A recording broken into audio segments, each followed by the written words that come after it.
su mūsų pasauliu nėra viskas gerai.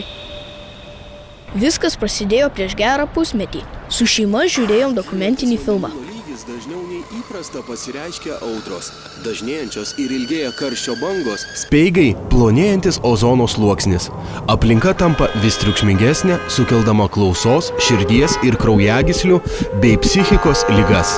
Pramonės, žemės ūkio ir transporto sektoriuje išmetamos dujos į atmosferą skatina šiltnamio efektą. Anglies dvideginis, metanas ir ozonas. Jos sulaiko nuo žemės atsispindėjusią šilumą ir tokiu būdu mūsų žemės temperatūra nuolat šyla. Pasireiškia įvairios gamtos anomalijos. Tarša skatina globalinį atšilimą.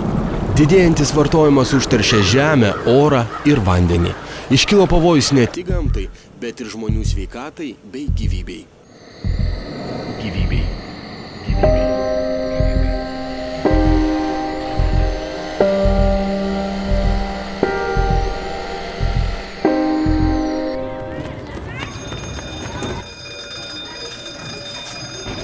Labas rytas, mokiniai!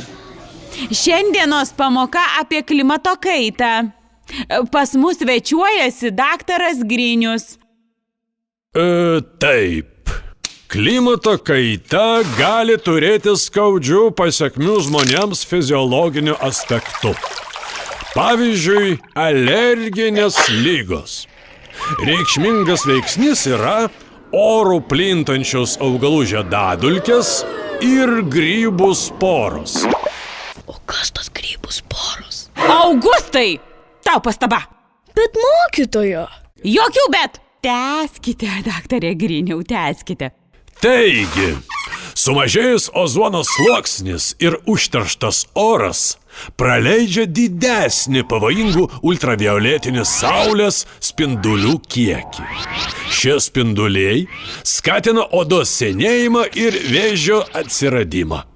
50% iš visų konstatuojamų vėžio formų sudaro odos vėžys.